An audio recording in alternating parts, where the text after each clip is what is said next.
Good morning, America. Come join us for breakfast. Breakfast! Morning, Grandma. Morning, dear. Hi, Gramps. Breakfast, the most important meal of the day, or so they've been telling us for years. Skip it and you're practically asking for weight gain and a lifetime of dietary woes, right? Not at all! Even the new research says skipping breakfast isn't the health disaster we once thought it was. Shocked? We're not. Looks like it's time to question yet another food myth we've all bought into. Heart attacks and strokes? Oh no, I skip breakfast. But I'm not worried because now I know there's no proof that skipping breakfast causes heart attacks or any other problem. It's been pushed. It doesn't really hold water. Travel back in time with me and I'll tell you where it all started. Before the late 1800s, Americans viewed breakfast as just another meal. Nothing more, nothing less. But then, the landscape shifted. Suddenly, religious groups and breakfast food companies stepped onto the stage, fervently touting the importance of a morning meal. Could it be a mere coincidence that those profiting from cereal and bacon led this crusade? If you're quite astute, you can sharply shoot with your munch. What a hoot! As the so-called sanctity of breakfast was promoted, one can't help but wonder, is this a genuine awakening to its nutritional value, or a calculated campaign driven by those who stood to gain the most? The best breakfast under the big top is post-sugar rice crinkles. So crinkly, so delicious, so different. So, while the marketing campaigns and newfound importance of breakfast took root, let's take a moment to peel back another layer of this morning's myth. Historically, the concept of specialized breakfast foods didn't even exist. People simply started eating whatever was at hand, often last night's leftovers. There were no exclusive breakfast foods, no cereal boxes or sizzling bacon strips awaiting their dawn debut. What does this tell us? The construct of breakfast as we know it is far more shaped by modern influences than by any long-standing tradition or nutritional wisdom. So while the lines between breakfast and other meals were historically blurred, things began to change in the 1800s. Enter the concept of the farmer's breakfast, a hearty, protein-rich meal designed to fuel long hours in the fields. Eggs became the breakfast star. No surprise since chickens naturally lay their eggs in the morning. Additionally, meats like cured pork found their way onto the plate, mainly because they didn't require the effort of fresh slaughtering. Yet here again, the selection was more about convenience and availability than any nutritional gospel. This rural morning menu might have had a logical origin, but one has to wonder, how did it transition from the farmer's humble kitchen to become the nationwide gold standard for breakfast?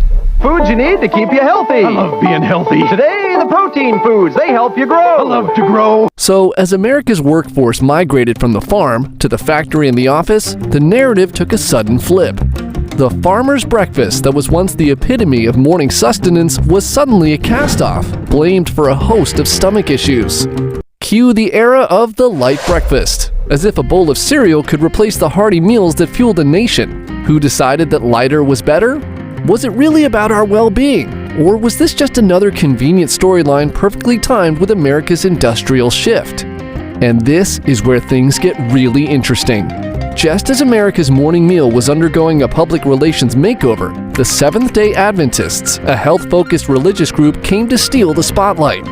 Among their ranks were none other than James Caleb Jackson and John Harvey Kellogg, the inventors of the first breakfast cereals. Now, these weren't your sugar-frosted flakes. These cereals were deliberately bland, because they preached that bland foods would not only elevate our physical health, but also protect our moral fiber by curbing bad habits. What a pitch! But let's pause for a second. Was this really about a spiritual awakening to health, or was it an early example of clever marketing? Here, you've got religious groups donning the cloak of morality and health, steering the nation towards boxes of cereals that would soon be sugar-laden and industrially processed. Sweet, delicious tricks! The fruity part of my complete breakfast! Wow! Suddenly, it wasn't just about eating. It was about performing better at work, too. This strategic rebranding turned that light breakfast into the key to workplace efficiency, conveniently aligning with the interests of an increasingly industrialized and desk-bound America.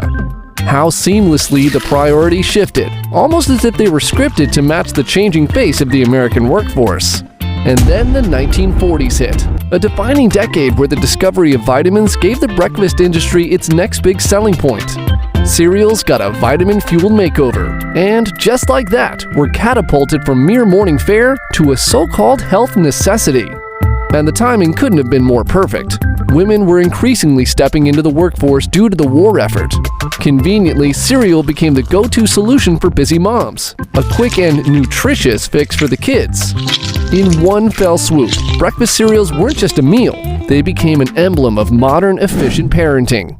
It's Cinnamon Life cereal, lightly sweetened on the inside, toasted oats on the outside. Unless they're weird, your kids will eat it. What are you two up to? Invite Shrek to breakfast, and things get a lot more interesting. What started as a supposedly moral and healthy choice had now seamlessly morphed into the ideal solution for the American family on the go. Get ready for another twist. The idea of breakfast as the most important meal of the day didn't just happen. It was a meticulously orchestrated campaign, and the star player was none other than Edward Bernays, a PR genius who also happened to be related to the famous psychologist Sigmund Freud. Bernays was hired by the Beechnut Company to sell more bacon, and he did it by tapping into existing fears about indigestion and leveraging religious beliefs about proper eating. 4,500 physicians urge heavy breakfast in order to improve health of American people. Many of them stated that bacon and eggs should be embodied with the breakfast. So what's the takeaway? Bernays didn't just boost bacon sales. He fundamentally changed how we think about breakfast. He took advantage of the times, using health fears and moral ideas to convince people that not only should they eat breakfast, but it should include Beechnut's bacon. It was this clever manipulation that really cemented breakfast's status as the indispensable meal of the day. Edward Bernays pulled off a masterstroke that would make even the most cunning PR experts today take notes. He got a physician on board to endorse the notion that a hearty breakfast, featuring bacon and eggs of course, was the healthier choice over a lighter meal. But he didn't stop there. Bernays then circulated this professional opinion to about 5,000 doctors to get their rubber stamps of approval. And the cherry on top? He manipulated the media, coaxing newspapers to publish these endorsements as if they were the conclusions of a top-notch scientific study.